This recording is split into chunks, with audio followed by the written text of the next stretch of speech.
and it wins in all districts. Michelle Obama expected to rake in millions from appearances for her upcoming book tour. The president isn't the president for his own ego. You have to stay above the fray. A veteran's now without a home. He lost everything in this fire, except one thing he says means the world to him. The only thing standing is the American flag. Now I gotta cut loose, footloose, kick off your Sunday shoes. Please, Louise, pull me off of my knees. Yeah, we're footloose today for sure. Woo! Fancy free. Isn't that what they say, footloose and fancy free? I don't really know what fancy free means. And you're supposed to take off your Sunday shoes. Yep. That's a key lyric.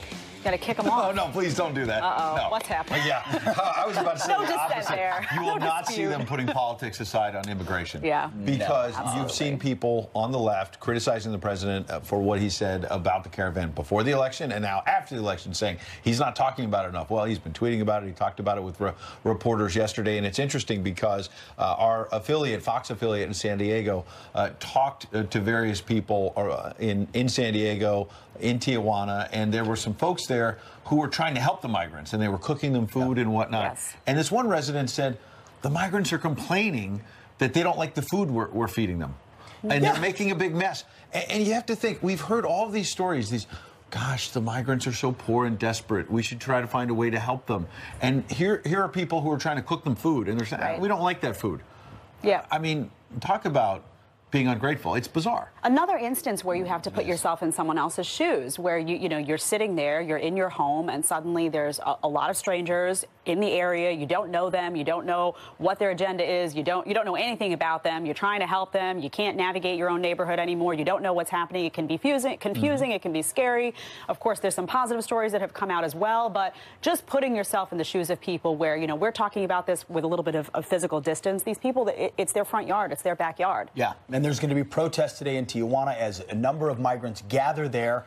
It's not entirely sure whether they'll all try to go through a port of entry. Yeah. Some have talked about trying to bum rush the border. We'll see what happens. But Ed, to your point, the guy's name is Jose Vera. He said the migrant caravan, a lot of them are unappreciative. My family told me they don't like the food that's given to them, and they're making a mess everywhere. To me, it's, are you coming to this country you want to go to with a grateful spirit? Right. Or are you coming with an entitled spirit? And by the way, the mayor of Tijuana is asking for $4 million from the Mexican government to deal with security and problems around the caravan. So when the President of the United States says, we better watch this caravan, there may be bad elements, this may turn out to be something that's bad for the United States, he's called a racist. When the mayor of Tijuana says, this is getting out of control, I need money, they're ungrateful, what will the left say now, I guess is my question. Are they going to call the mayor of Tijuana racist? Are they going to say he's being mean to the migrants when the migrants are not being grateful for the meals they're getting? Yeah. Well, speaking of what the left might say now, Ed's favorite socialist from the Bronx. What's her name again, Ed? Alexandria Ocasio-Cortez. Thank you very much. Well done. She is a new representative-elect on Capitol Hill,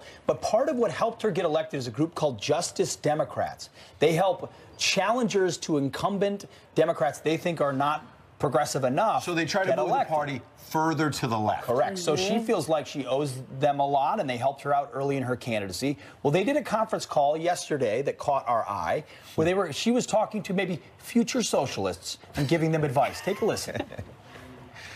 Long story short, I need you to run for office. Progressive movement works, and it wins in all districts. If we work our butts off to make sure that we take back all three chambers of Congress, all three chambers of government, we can't start working in 2020. I cannot tell you enough how much this moment is asking of our country and ourselves to have political courage, to vote in ways that we haven't voted before. I'm glad she caught that, Congresswoman-elect, that there are two chambers of Congress, not three. She has that community organizer spirit, though. She reminds me a lot of President Obama when he started out on that campaign trail the first time. He wanted to mobilize people. He had a lot of that energy, that spirit. She's very passionate about her beliefs. I don't think she's saying this because she feels like she owes anyone any favors. I think this is who she is. She wants that party to move left, she's to boost smart her and agenda. she's savvy, by the way. She knows playing to millennials with that sort of grainy grainy video, just very raw. You know, I'm talking to you unfiltered. Directly. Don't Smart, maybe in like a social media sense. Yes. Every time she gives an interview, she steps in it. So it remains to be seen how she would do on a basic civics test. But you talk about Barack Obama. Barack Obama never called for Medicare for all, for socialism, for abolishing ICE. I mean, she is to the left of the guy who wanted to fundamentally. Well, I don't know that he wouldn't. Yes, I am, Ed. I'm saying he's not a socialist from the Bronx. I think he did what he thought people would be receptive to at the time. Listen, I don't he was a total leftist who wanted to transform America. I have no good words to say about the policy taking what he did, and she's just taking it to the next level. Which is what the Democratic Party is doing, which is why 2020, Ed, as you watch it, it likely will be a race to the left. And you see it now from a newly elected congresswoman saying, challenge Democrats that are not progressive enough. I think that will be the future of that conversation. Think about how far the Democratic Party has moved left in just a couple of years. I covered the 2016 campaign, and at the beginning, this idea that Bernie Sanders had a chance was laughed at, not just by the media, but by Hillary Clinton's camp. They would tell us in private, "Are you kidding me, Bernie?" And he almost took her out. But for the system being rigged, maybe he would have won those primaries. In all seriousness, okay? Yeah. Now, it's cool to be a socialist if you're a Democrat. This is a huge shift in American politics, and not enough people have woken up to it. Yeah, I'm curious how people will respond, especially young people, if they'll like that new trend and how they'll like react. The free stuff. They do, no joke. And they like the YouTube videos. They do. I like free stuff. I got a free watchmaker. Socialist. The Broward County circus continues hours before today's deadline. The election supervisor, who's already under intense scrutiny, now admits her office misplaced more than 2,000 ballots. Just lost a few of them. Not sure where they are, but they're in the building somewhere, Griff Jenkins. That's what we're told. Griff is live in front of that office in Florida, and Griff is looking for the missing ballots as we speak. Probably is. Yeah, we don't know where they are. Maybe Elvis knows where they are somewhere in that building. But on a serious note, we've known about these missing ballots since Thursday. But they're not much of a factor because they are part of the second recount, which was not submitted because they missed the deadline by 2 minutes. We're operating from the original numbers, as are all 67 counties in Florida. And today at noon, all 67 counties will submit results, which will show Governor Scott beating Senator Nelson by a narrow margin. But yet, the election supervisor here, Brenda Snipes, is still looking for those missing ballots. Listen. Somebody must have put their stack in a tray where it didn't belong. The ballots are in this building. There would be nowhere else for them to be. We are hearing a lot from Democrat attorneys about trying to delay this submission today at noon. We'll see what happens, and we'll also see if the numbers come out, if Nelson will finally concede, much like Andrew Gillum, the mayor of Tallahassee, did yesterday in the governor's race, taking to social media to concede and wish Ron DeSantis well. And actually, Ron DeSantis, governor-elect now, went on Fox last night and was asked whether or not he might start by cleaning up things here in Broward and firing Brenda Snipes. Take a listen. Well, I'm going to take office on January 8th, and, I ran on accountability, and so I urge all your voters to follow my administration closely when I get in. This office opens up in a few hours, and we'll find out if there's any news on these ballots, which actually aren't factored into the official numbers we get later today. Well, if that didn't confuse you, I don't know what will. Back to you. Elvis has left the building. Griff has not yet left Florida. Thank you, Griff. That's what I know this morning. Brenda's still looking for those missing ballots. OJ's still They're looking here for somewhere. the They're in the building, Pete. Come on. They're in the building. Somewhere. Yeah, they're somewhere. You guys, they're like man. behind a couch. All right, I got to control these two. Turning now to your headlines. 2 people are dead, including a veteran, after a vintage World War II plane they were in crashed during a flyover. A museum in Fredericksburg, Texas, was hosting a show when the plane came down outside an apartment complex. The FAA and NTSB are investigating. Vice President Pence stops in Guam to spend some time with U.S. troops. The VP and the Second Lady landed at the Andersen Air Force Base, wrapping up a trip across Asia. The Vice President enjoyed a Thanksgiving meal with service members. The couple will return to Washington after making one last stop in Hawaii. And I'm going to take these, if I can, please. Now to college football. We start with Notre Dame, still undefeated with a near shutout against the 12th-ranked Syracuse Orange. Drive 2, play 1, shot intercepted. They're the Orange Men. I went with Orange. I shortened it. Orange Men. The Fighting Irish defense grabbed 3 interceptions to a 36-3 trouncing of Syracuse at Yankee Stadium in New York City. And number 11 UCF extends the nation's longest winning streak to 23 games. They beat number 24 Cincinnati 38-13. I've got some friends who are at UCF. They keep texting me, show some respect. Last year they wanted the national championship. One of these years they're going to be in. They're going to be in the hunt. I think when you win 23 straight, you might earn it. Yeah. 23 is a lot. Yeah. All right. One police chief is getting attention for making his community a sanctuary city, but not for illegal immigrants. He joins us live. You're going to love this.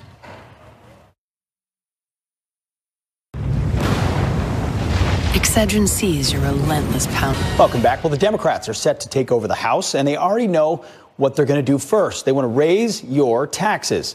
According to the Washington Post, the GOP rule that did exist requires a 3/5 supermajority vote in the House to approve any income tax increase. Democratic leaders would replace it with a rule requiring a supermajority to vote to approve tax increases for most taxpayers, but only a simple majority vote to raise taxes for the wealthiest 20% or for corporations. And some Democrats say it's not enough. Joining us now, President and founder of the Americans for Tax Reform, Grover Norquist. Grover, thanks for being here this morning. So they're flirting with the idea of changing the rules to make it easier to raise taxes, yet some on the left say even that's not enough. I wish they'd been a little clearer about their plans to raise taxes during the campaign, but they're making them clear now. Do remember that our friend Clinton was elected president, Bill Clinton, promising he never raised taxes on anyone who earned more than 2%. As soon as he got in, he put an energy tax on everybody. Then Obama said, I'm only going to tax the top 2%. And as soon as he got in, he taxed everybody with a series of taxes in Obamacare.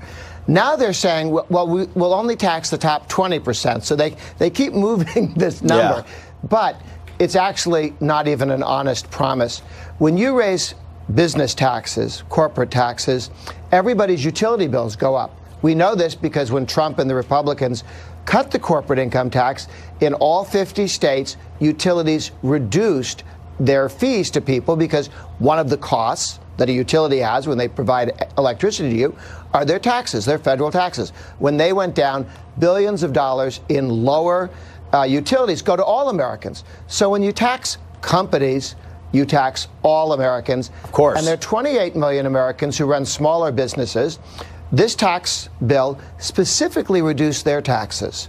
Those 28 million people with more than 70 million employees are a target, even with the Democrats' promise that they'll only Grover, do some. Unpack this briefly for me. Yeah. If they love raising taxes so much and it's the first thing on their list, then why don't they talk about it on the campaign trail? Because it's not very good for elections. Remember what happened when Clinton ran promising not to raise most people's taxes. He raised everyone's taxes. The Democrats lost the House and Senate in '94. Obama got in 2 years after raising taxes. He lost the House and almost lost the Senate. I think the Democrats are going to lose the House of Representatives because they can't help themselves. Yeah. Now they're in power, just like Clinton and Obama, and they will push for tax hikes. And when that becomes obvious, we have a different election. We've got to leave it right there, but you've said they may double the federal gun tax, hike the death tax, raise the corporate rate, and raise personal income taxes. So they're coming after a lot of them. Grover, we've got to leave it right there, but thank you for your work and for your time this morning. We appreciate it. You got it. All right. Well, one police chief is getting attention for making his community a sanctuary city, but not for illegal immigrants. He's here to explain what that means coming up next. And Theresa May says it's not only her husband that is helping get her through Brexit. It's something else that Stairway Walk has done. It's one step, two step, and then read the news. You are a master at this. Time for your news by the numbers. First, 100,000 pounds. That's how much ground beef is being recalled for E. coli concerns. The meat was processed at a Swift Beef Company facility in Utah and shipped to stores in California, Nevada, Oregon, Utah, and Washington. Look out for that. Next, $13.5 trillion. That's the new record high for American household debt. I've got a share of that. It is $800 billion higher than the previous record set before the 2008 recession. And finally, 90. That's how old Mickey Mouse turns today, kids. He looks 5 on your screen, but he's actually 90. The character's birthday is celebrated on the premiere of Steamboat Willie. That was the first time Mickey was introduced to the public. We love Mickey. Ed, down to you. Why not? All right. A local Washington State police chief wants to make his community a city. In this country are frustrated that there are mayors who just don't want to follow federal immigration law and, as you say, follow the Constitution, and how all of this should work. Are you exposing hypocrisy by the left? What are people in your community actually telling you about doing this? I have tremendous support in my community for doing this. And the Constitution gives Americans the right to keep and bear arms. It doesn't give illegal immigrants the right to come into this country. It should be noted also that the NRA has already filed a lawsuit to block this initiative, so we'll see how that lands. All right, Chief, appreciate. Yeah, final word. Yes, this not only blocks 18 to 21-year-olds from buying a semi-automatic rifle, it creates felons out of otherwise law-abiding citizens. If someone breaks into your home and steals a gun and commits a crime with it, then you, as the homeowner, even though you weren't even home, could be charged with up to a felony. All right. Police chief. Absolutely ridiculous. A police chief standing up for the Constitution. Sounds like a good idea. Chief, we appreciate you coming in. Thanks for coming on. Thank you. Have a good day. All right. Meanwhile, the left supporting Democratic darling Alexandria Ocasio-Cortez's financial struggles. Standing up for her about that. But just a few years ago, they mocked a Republican congressman named Sean Duffy for opening up about his financial trouble. He and his wife, you know her well, Rachel Campos Duffy, they join us live to talk about what they call a big double standard. Plus, comedian Tim Allen says there's nothing that makes the left angrier than a funny conservative. Why, he said... The Last Man Standing. Yeah. Sure Millions have. of people watch it. It's on Fox. Of course we love it. Another network rejected it. Fox took it. It's a gangbusters hit. Yep. And Tim Allen's the star, and he makes some jokes. Turns out people like him, and they're funny. Yeah, absolutely. And what's funny is he likes to take on the left, and he says this in IndieWire. I think it's funny to make fun of people that are full of themselves. Liberals have a very small window of sense of humor about themselves, so I love poking at it, which is awesome because he sees this vulnerability. Yeah. He says, you can't laugh at yourself. I'm going to poke fun at you, and that's great. You know, it's funny. Before I got married, I married a conservative, but before I got married, I dated a bunch of liberals, and I got to tell you, this is true, man. This is really true. They have a really hard time, and they say, well, because it's my worldview, it's my everything. And I say, well, that's okay. You can still, like, laugh at yourself every now and then. I feel like conservatives are really good at that. I laugh at myself all day long. All the time. And we laugh at you, no? You should laugh at me. We laugh at people a lot. I'm okay with that. Laugh with me, at me, whatever you want. Well, Michael Knowles, a conservative who knows how to laugh as well, was on our program earlier today and talked about what Tim Allen understands that a lot on the left don't. Listen. What Tim Allen shows is that there's a difference between a character and a person. You know, he said now it's so much fun to make fun of liberals. This wasn't always the case. Now it is. And so, you know, he uses politics to advance the plot of his show. But I think sometimes when it comes to the left, they're using their shows to advance their politics. But it's very, very tedious when they do that. That's the quote right there. And folks are not dumb. So they turn on TV. They want to watch entertainment or an award show or sports, and they just want to watch that. Yeah, and he said in the interview, Tim Allen, that a lot of times when people come up to him on the street or an airport or something, they can't separate Tim Allen, the man, and the character he plays on the show. So they assume he's this hardcore conservative, and they want to battle with him. And he says, wait, are you talking to Tim Allen? Or are you talking to the guy on the show? Because his point, I think, is that some on the left can't even distinguish that because they just want to fight with him. Yeah, and also he's quite brave, actually, for coming out of Hollywood and saying this about liberals. That's quite a brave statement. I'm sure a lot of his liberal friends in Hollywood aren't happy that he's saying, hey, guys, lighten up. Exactly. And, you know, I don't care what Tim Allen's politics are. I don't He's either. a good, funny actor. He could be left, he could be right, and he's taking advantage of a market space that's wide open right now. Funny what do you think? think? For him. Can liberals laugh at themselves? Can they laugh at themselves? How about us? Do we do well laughing? I think I do a pretty good job. We are turning now to your headlines. Look at this. A driver going 100 miles an hour slams into a brand new police station. The Volkswagen spins out of control, then flips and crashes into the building outside of Chicago. Police say the driver used cocaine and prescription drugs before the crash. The driver is out of the hospital and faces several charges. The police department had not yet moved into the new building. UK Prime Minister Theresa May is crediting her husband and whiskey for helping her get through Brexit chaos. After grueling meetings with her cabinet this week, she told the Daily Mail, quote, we've been married for 38 years. That's a long time. He is my rock. The first thing he did was to pour me a whiskey. I love that. May has faced intense backlash over her Brexit plan. Governor Andrew Cuomo is tempering some liberal expectations in New York. Democrats are taking control of both houses in the state legislature, raising hopes for a single-payer healthcare system. In a radio interview with the Capitol Press Room, he said he supports the concept of Medicare for all, but acknowledged the trouble with paying for it. Cuomo says a single-payer system could double the state's $170 billion budget. As you hit the grocery store for Thanksgiving dinner, a new tracking system lets you get a background check on some turkeys.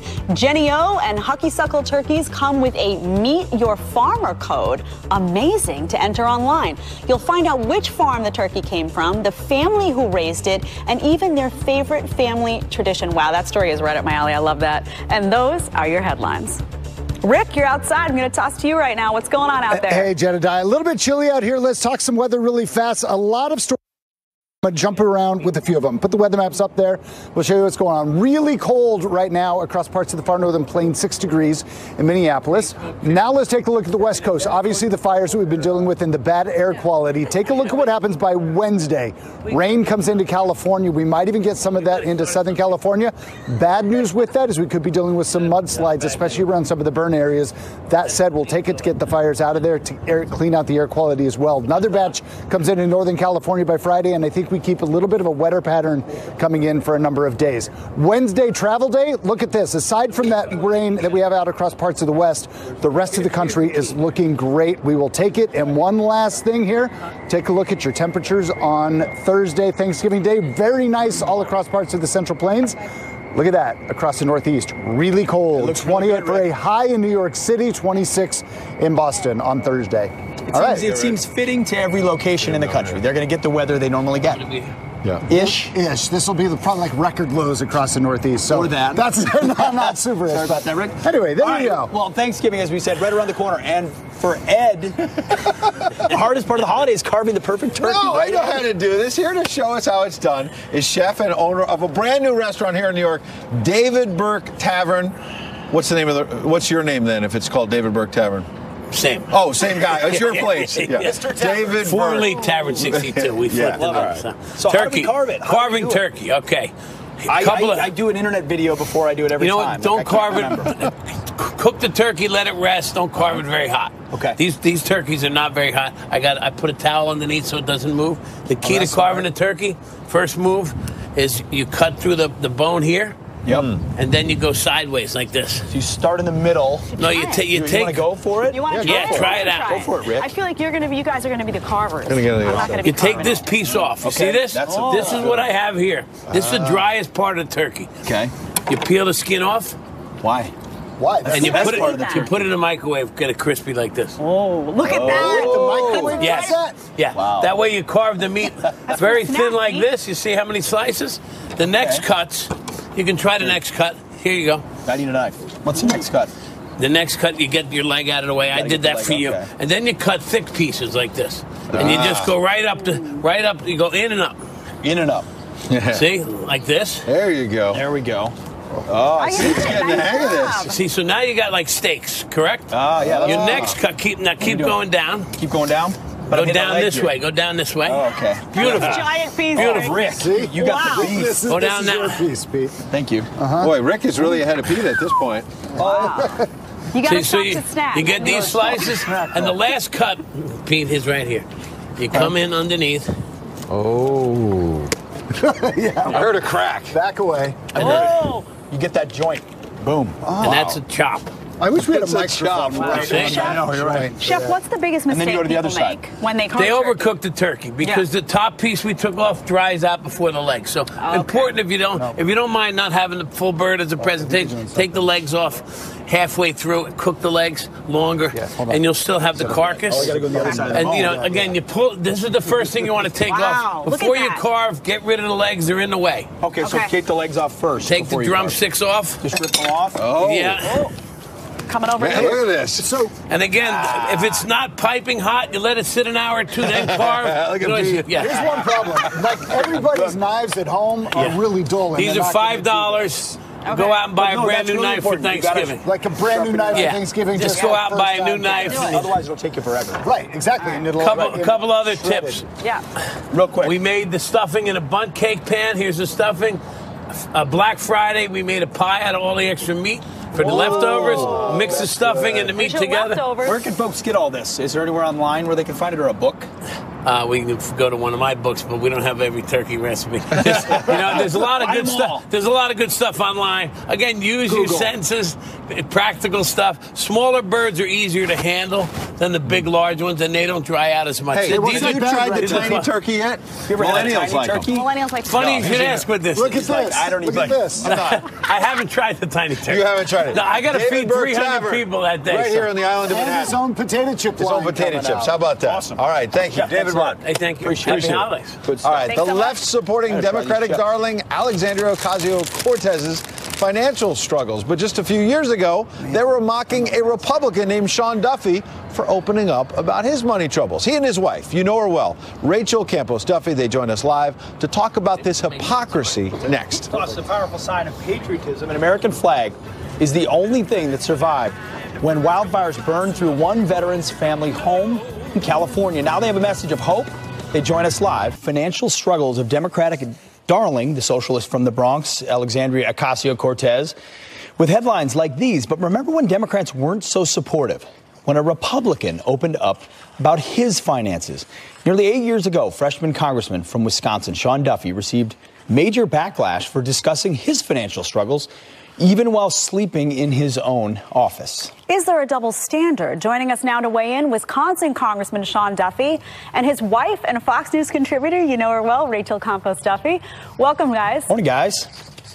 So what do you... How you guys doing? Good. Doing Good. great. So, Representative Duffy, what do you make of this contrast in terms of the media and how you were treated versus how Ocasio-Cortez is being treated? So first thing is important to lay out kind of what happens when you run for Congress. So, I mean, people put their heart and their soul into a race. They often run for a year and a half, 2 years. But if you want to win and you want to serve, oftentimes you have to take off the last, 6 months of the campaign and run full time, working 16 hours a day to hopefully have the honor and the privilege to serve in the U.S. government. I did that with Rachel. At the time, we had 6 kids. I was a state prosecutor. She was a stay-at-home mom. So I quit my job as a prosecutor, and I ran full time. And so the two of us went 7-8 months without any income, which was an honor to do, to hopefully serve and fix the country. Barack Obama was the president at the time. And I went and took a loan out at the bank, and we won. And it was such a great victory. But when I shared the hardship of going that length of time, again, 7-8 months, no family income and 6 kids, man, the left went wild. They mocked me. They ridiculed me. They attacked us. They actually ran ads against me in the next campaign saying I was out of touch. Right. And the contrast to Alexandria Ocasio-Cortez, where they go, oh my goodness, she's just a middle-class working girl from the Bronx, they love her. And for us, I mean, it was used as a sword to try to stab us. And I think it just doesn't show kind of the difficulty that people go through to try to have the honor to serve this great country. No, it's true. I mean, Rachel, no good deed goes unpunished, as the media showed. Here's some headlines from 2011 at you guys. Yahoo News said Democrats excoriate Representative Sean Duffy for struggle on congressional salary. Blogging Blue said, has Sean Duffy ever been in the real world? Think Progress, Representative Sean Duffy complains about his $174,000 salary. I drive a used minivan. Those headlines have been the exact opposite for Ocasio-Cortez. You and I have talked about this. It's not easy to run, and the media should be even-handed about that. No. Yeah, and it was a difficult decision. By the way, I knew he was going to win, but I think when Sean was running, I might have been the only person that thought Sean was going to win. So, it was a big risk to say, I'm going to take, I was pregnant with our 6th child in the middle of the race, and it was scary in some ways to go, hey, we're going to do this. And I was very proud of him. I'm very proud of his race. Just interesting how when Alexandria Cortez shared that, she was a working class hero, and not only that, if celebrity chefs have come in to try and help her out. People wonder why Did you get any celebrity chefs? Did you get a celebrity chef? It's this kind of a situation. Did you get a celebrity chef, Can Rachel? I get one? Listen. But also, Pete, I think it's interesting too. If there's a lot of rich guys in Congress, and it's easy for those guys to take off their, off of work because they have a lot of cash. But we want a well-rounded group in the Congress, and so you want people to come from, different economic statuses. And when those people, like Alexandria, or when we left our job, it's a little more challenging when you do it. And again, I think the media should try to treat both sides equally. That's not what's happened here. So not at all. And now we can look back and laugh at it. Sure. But at the time, it was really painful that they were trying to, make this attack on us, which was so unfair and so biased when, we thought we were so great for, again, making a great run. And we took a seat that a Democrat had held for 42 years. And we put, again, our heart and soul into winning. And then they try to knife you. We knew what we were in for in Congress. Yes, absolutely. And now we're glad that Rachel is one of our colleagues here at Fox. We like you too, but we really like her as well. Thank you both for joining us. It did work out, and we're glad to have you there in Washington and her here in New York often. Thank you both for your time. Appreciate it. All right, well, still ahead, House Judiciary Committee Chairman Bob Goodlatte. You could pronounce